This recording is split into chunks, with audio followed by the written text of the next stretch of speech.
In this section, we're going to talk about how to change the appearance of our website using Drupal 8's theme system. Now, first of all, we're going to look into downloading and installing pre-built themes that are available to us on Drupal.org. In the second half of this section, we're really going to be diving into the concepts and practices behind building custom themes for Drupal 8. Now, this will allow us to have complete control over how the theme appears, where the block regions are, and all that kind of stuff. So we'll be diving into that, and that'll be the majority section. So in this video, we're going to talk about downloading themes from Drupal.org. Now, first of all, we're going to talk about how to find themes on Drupal.org, and then how to download them, where to extract them, how to install the new themes, and then a little bit about how to adjust the block regions for the new themes that we've just installed. While the default theme that ships out with Drupal, called Bartik, is nice, you may decide that you want to go with a completely different look and feel for your website. Now, in Drupal, this can be easily done by simply installing a theme. To install a theme, we need to head over to Drupal.org again. Once we're there, we can click Download and Extend and scroll to the bottom of this page till we see the section called Themes. Now, we can click on the Themes title here, and we'll be brought to a list of all of the different themes that we can install on our Drupal site.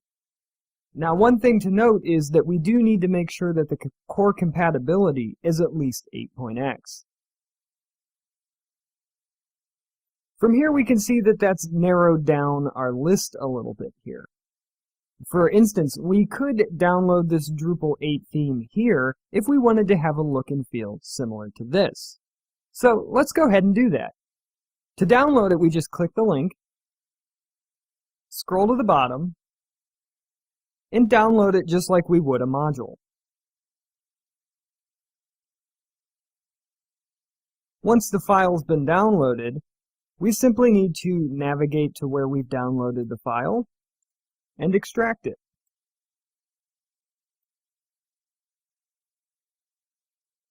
From here, we need to place this into a specific folder within our website. So let's head over to htdocs and to our Drupal site.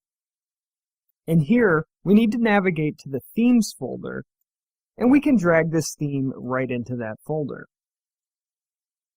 Now, this process is very similar to how we installed a module. Now, if we head back over to our Drupal site,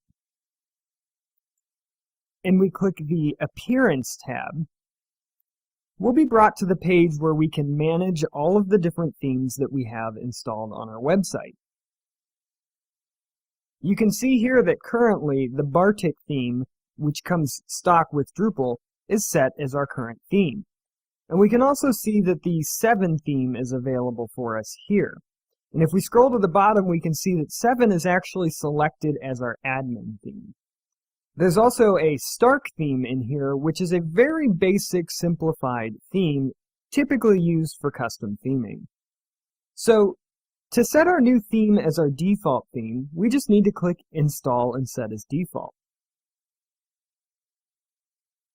Once our theme has been installed, if we head back to our website, we'll see that quite a bit has actually changed.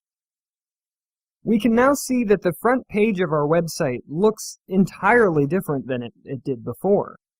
We can see that we have a search bar here at the bottom, and our news feed looks a little different than it did with the Bartik theme. And if we head over to our news page that we created, we'll notice that this will look very different as well.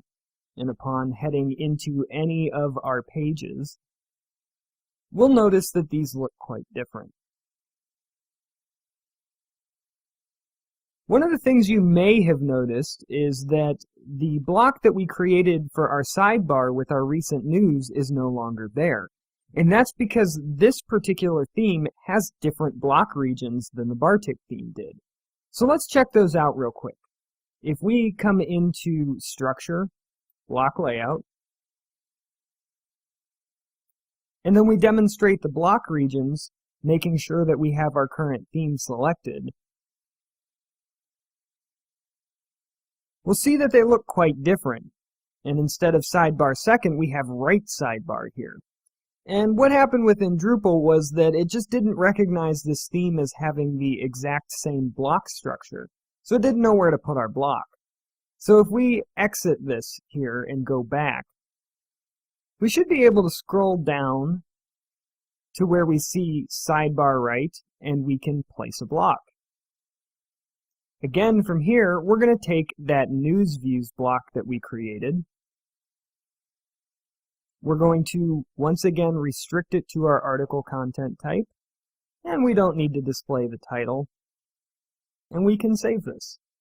Now, if we go back to our website, we'll see that our sidebar block has been put back. Now, there's some other things that we can modify and change within different themes that we install from Drupal. If we go back into the Appearance tab, we'll see here that there's a Settings link underneath our theme. Clicking on the Settings button will bring us to the different settings that we can configure within this particular theme. So, as in most themes, we'll see that there are certain page elements that we can add and remove. Within every theme, there will be the option to use the logo supplied by the theme or to uncheck that and install one of our own. There is a favicon option, which will allow us to change the favicon up here in the top corner of our browser bar, and then several different theme configurations that are available for this specific theme, such as where we want the social media links to go, the copyright information, and whether or not we want to show or hide the credit to the person who developed this theme. So really, that's how simple it is to install a new theme within Drupal. Some of the big things to remember is that if there are different block regions, you may have to configure your blocks so that they appear in those new regions, as well as to check out some of the different settings that are available for the particular theme that you've downloaded. In the next video, we're going to be taking a look at custom theming and probably the most important file that's in a custom theme, and that's the info file.